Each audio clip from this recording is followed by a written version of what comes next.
All right, Heritage Foundation legal expert Hans von Spakovsky saying the integrity and security of all future election is at risk by the House-approved Bill H.R. 1, which is headed for the Senate. Here's One America's John Hines. I wanted to ask your opinion. I want to read you something first, though. It's from the Washington Times. It's from their op-ed page.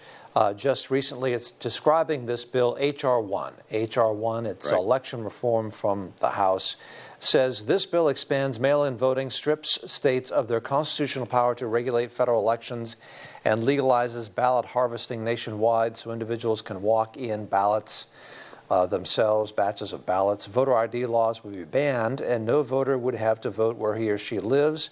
The bill would also give felons the vote nationwide, require ballots that arrive as late as 10 days after Election Day to be counted, and bar state officials from reviewing the eligibility of voters or removing ineligible voters from the rolls. Is that in any way accurate, an accurate description of the various elements of H.R. 1, sir? Unfortunately, yes, it is accurate. You know, this is an 800-page bill, and it in essence gets rid of each and every kind of security protocol or safety protocol that states have put in place. As the editorial mentions, everything from making it impossible for states to enforce voter ID laws to forcing states now to accept absentee ballots for up to 10 days after Election Day. Now, if you are an average voter who maybe doesn't pay a lot of attention to politics, why should you be concerned about H.R. 1, and how concerned should you be about H.R. 1? You should be concerned because if you had doubts about the integrity of the last presidential elections, this bill basically would take all of the worst problems and the worst changes that occurred in the last presidential election and cement them in place through federal law, and then make things even worse than that. And if this law passes, it may imperil the integrity and security of almost all future elections in the country. If you as a voter may not be able to trust that the person who won the election you voted in was actually the person who received the largest number of legal votes. Why are the Democrats in Congress moving so quickly on this? Obviously, H.R. 1 means they give a low number to something which is a very high priority. So this is H.R. 1, which basically means it's the highest priority of the Democrats in the House and I guess the Senate as well. Why are they moving so fast with this piece of legislation? What is the hurry, do you suppose, Hans?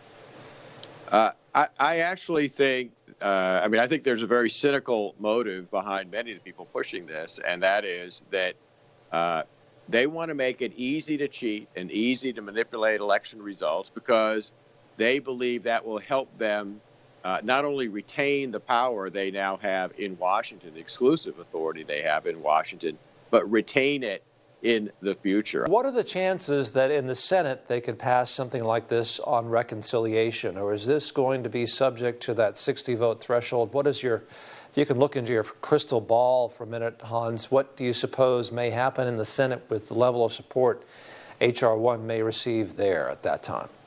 Well, look, H.R. 1 is not a budget bill. It has absolutely nothing to do with the budget. In fact, it puts all these mandates on the states without appropriating any money the states to actually do this. So I don't think putting it through the reconciliation process is proper under the rules that apply.